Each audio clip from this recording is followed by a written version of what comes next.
Support for WUWM podcast comes from Hop Harvest and Vine and Good Harvest Market in Pewaukee, part of One Destination, combining farm-to-table dining, local craft beers, and organic groceries under one roof. More at goodharvestmarket.com.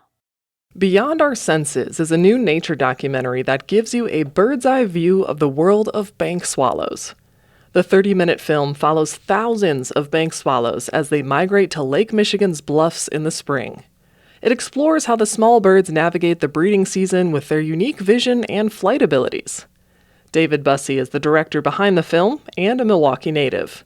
He joins Lake Effect's Excret Nunez for this month's Chirp Chat to talk about bank swallows and the making of the film. Before we dig into talking about all things bank swallows, I'd love it if we could go back to the very beginning. Walk me through how you got the idea to make this film.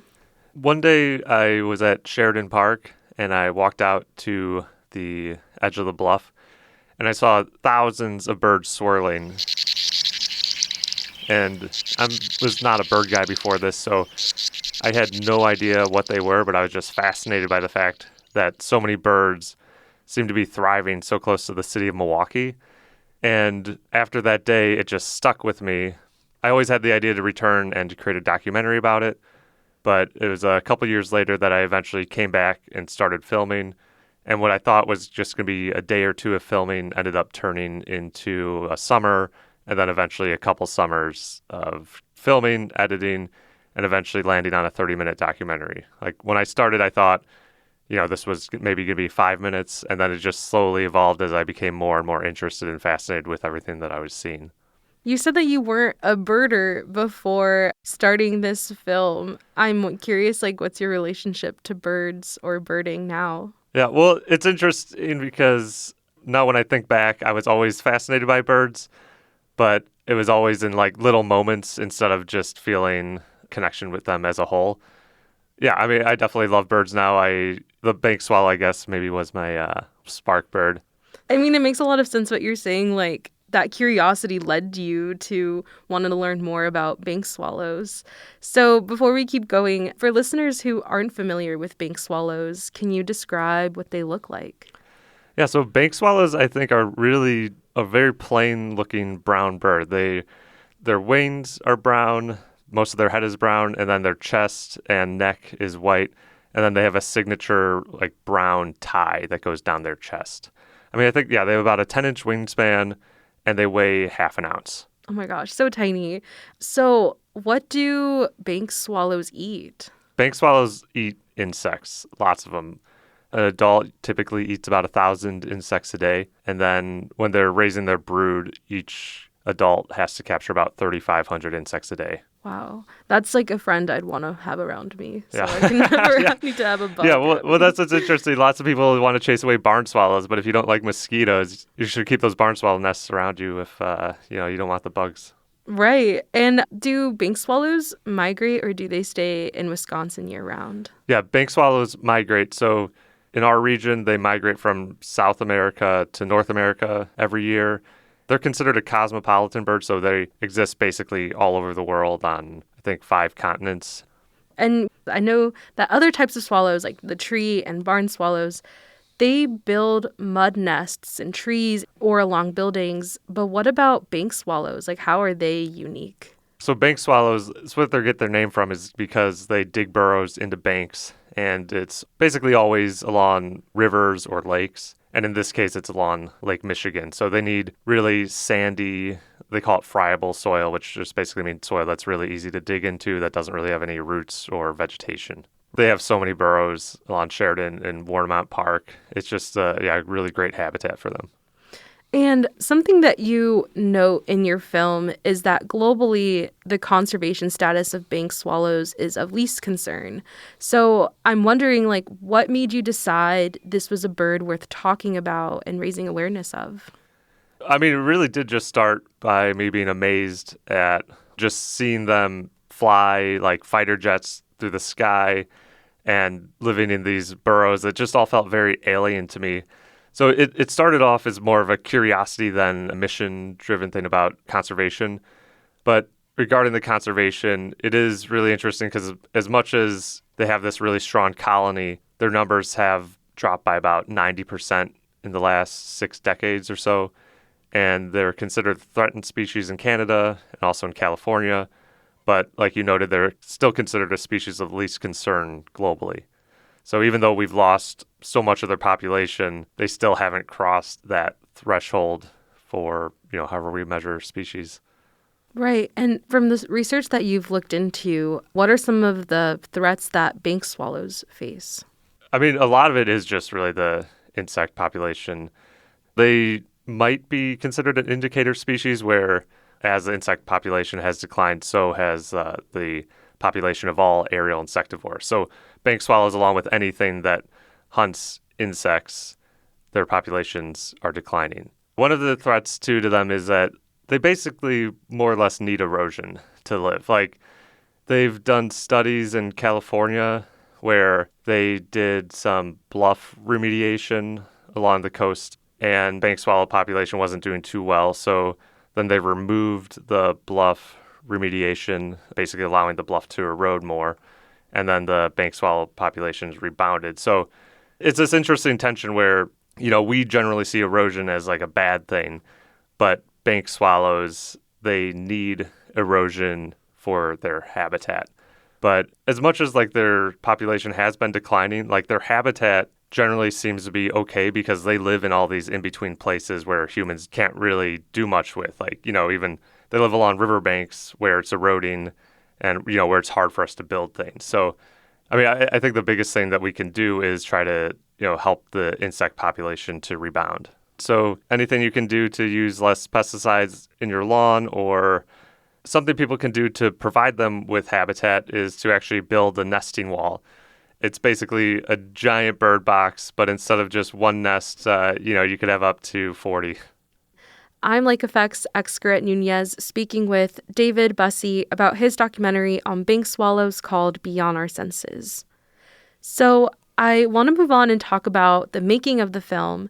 You show so many different action shots and really make audiences feel the point of view from the bank swallows.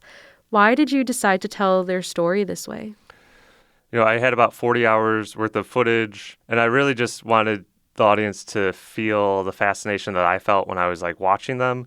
And I thought that trying to bring them into their world, to me, what felt like an alien place where they lived along the coast of Lake Michigan, but also, what are their perceptions that allow them to capture 3,500 insects a day? Well, it's not like we could ever do that. So what is happening in this bird's mind that's allowing it to capture that many insects? Basically, it all just comes down to how it's wired, how it's programmed, how it perceives the world and processes the world. It evolved in a way where if we were to drop ourselves into their minds, like, it would just be like you're in a parallel universe. So I just wanted to dig a little deeper into their lives and their world.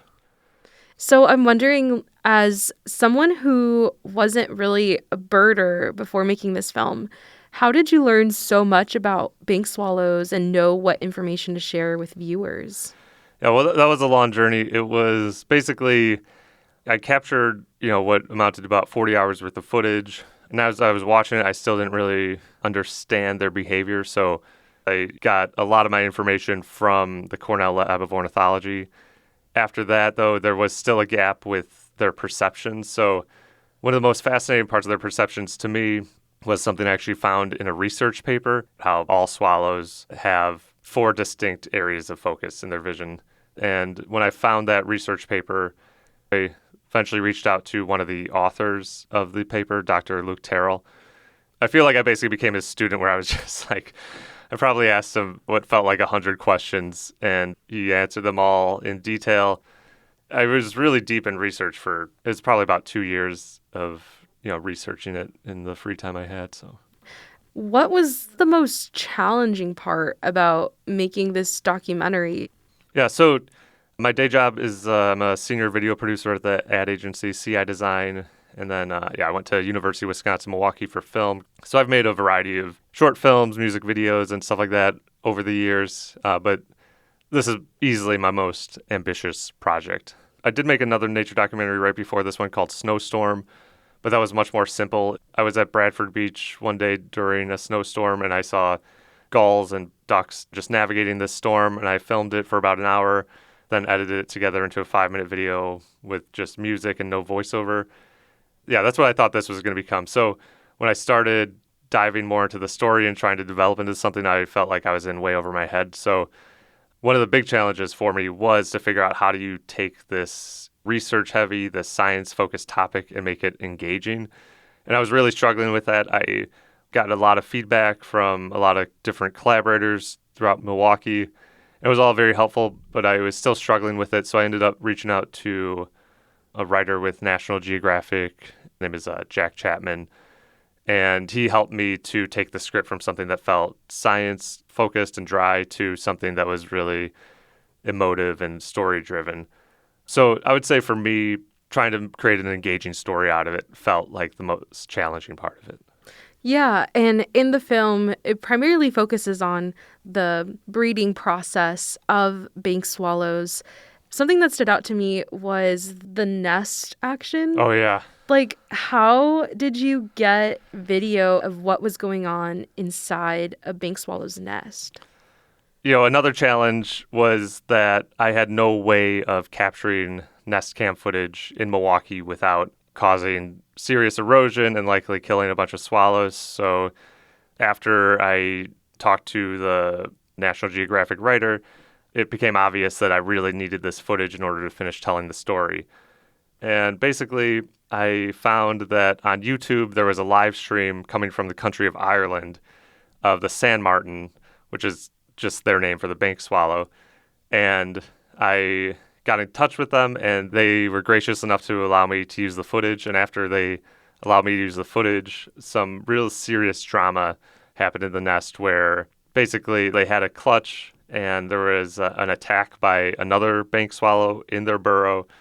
And then they went from 5 eggs to 2 eggs, but then luckily those 2 eggs both hatched and they were able to fledge.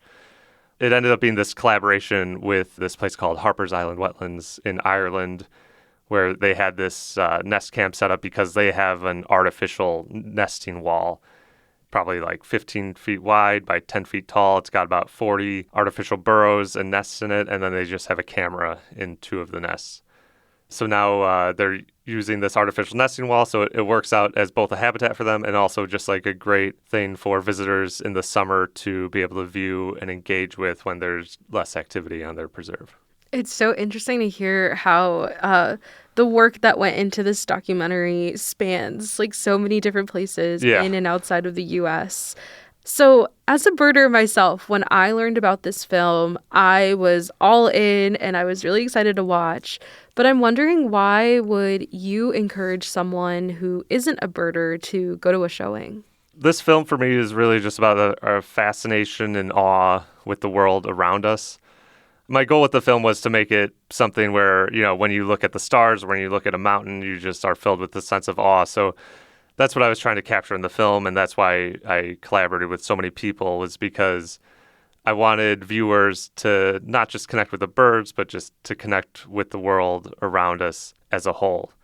And there are a lot of people I've talked to who aren't really birders who have enjoyed it for that reason, because it digs a little deeper than just what is about this bird. It's really about them, how they perceive the world, and then how that also relates to us. Yeah, appreciate what we have around us. Yeah. Where can people go to learn about the next showing of Beyond Our Senses? Yeah, so you can go to the film's website. It's beyondourSensesFilm.com. Coming up, there's going to be some screenings at the Horwitz-Dreamer Planetarium in Waukesha. That's going to be in July. And also at Mequon Nature Preserve in September. I'm doing these screenings with birding and environmental groups. And then I also have an educational side of it where, for example, if you're a teacher, you can go on a field trip to the Horwitz-Dreamer Planetarium out in Waukesha, and you can watch the film in a planetarium. And then afterwards, there are lessons that are designed to go along with the film. In addition to that, I'm also just reaching out to any school where we can program the film at your school and then give you a packet of 10 lessons, and all the lessons are NGSS aligned so that you can figure out where they fit within your curriculum. Yeah, and I've worked with educators to create these as well so that they are good for classrooms. But yeah, I'm still working on lining up hopefully more screenings through the next year. So That's exciting. Well, David, before I let you go, we've reached the end of Chirp Chat, which is when I love to ask guests to shine a spotlight on a bird for the month. And since you've become a birder, since you've made this film, I'm wondering what's a bird you'd like to highlight this month? well, I'm going to have to say the kingfisher.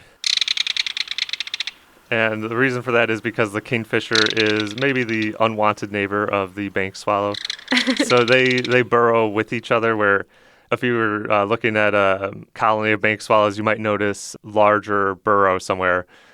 And there's a good chance that that might be where a kingfisher lives. And it's just so fascinating to watch because they share the same space, but they always also seem to be fighting with each other, and they're very territorial.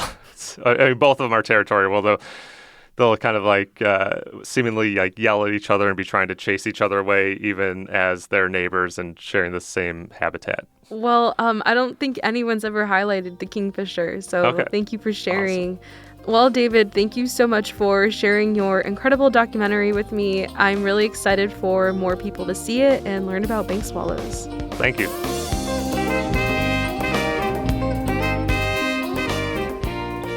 David Bussey is the director and producer of the documentary Beyond Our Senses, Bank Swallows. He spoke with Lake Effect's Grit Nunez for this month's Chirp Chat. You can find upcoming screenings of the film at beyondoursensesfilm.com.